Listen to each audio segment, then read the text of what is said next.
அவற்றை விட பெரியவற்றையும் செய்வார். இது இயேசு கிறிஸ்துவுக்குள் பிரியமான என் சகோதர சகோதரிகளே, இந்த நிமிட நச்சதிக்கு இயேசுவின் நாமத்தில் நான் உடைய அன்போடு அழைக்கிறேன். அவற்றை விட பெரியவற்றை செய்வார். இயேசு செய்வதை விட நாம் அதிகமாய் செய்ய முடியும். யார் செய்ய முடியும்?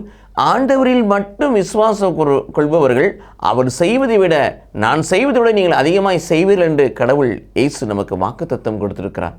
இது இயேசு கிறிஸ்துவுக்குள் பிரியமானவர்களே, அதற்கு அடிப்படையாக இருக்க வேண்டியது ஒரு கண்ணிலே பரிசுத்தம், ஒரு கண்ணிலே நம்பிக்கை அல்லது விசுவாசம்.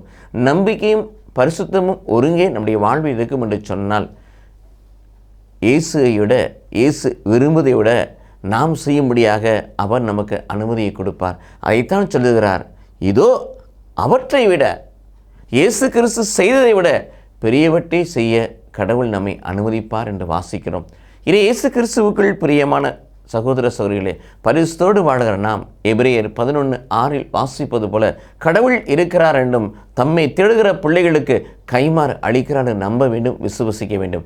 இத்தகைய விசுவாசம் உள்ளத்தின் ஆழத்திலிருந்து எழும்பும் என்று சொன்னால், வெளிப்படும் என்று சொன்னால், கடவுள் நம்மை ஒரு கருவியாக அற்புதம் செய்யக்கூடிய, வல்லமை வெளிப்படுத்தக்கூடிய, நோயின் மீது அதிகாரத்தை கொடுக்கக்கூடிய, பேன் மீது அதிகாரத்தை வல்லமை கொடுக்கக்கூடிய வாழ்வை கடவுளிடம் கொடுப்பார். இயேசுவை போல இந்த பூமியில் நாம் கடவுளுடைய ஆற்றலை வெளிப்படுத்தக்கூடிய கருவியாய் மாறுவோம். விசுவசிப்போம். கடவுள் நம்மை ஆசீர்வதிப்பாராக. ஆமென்.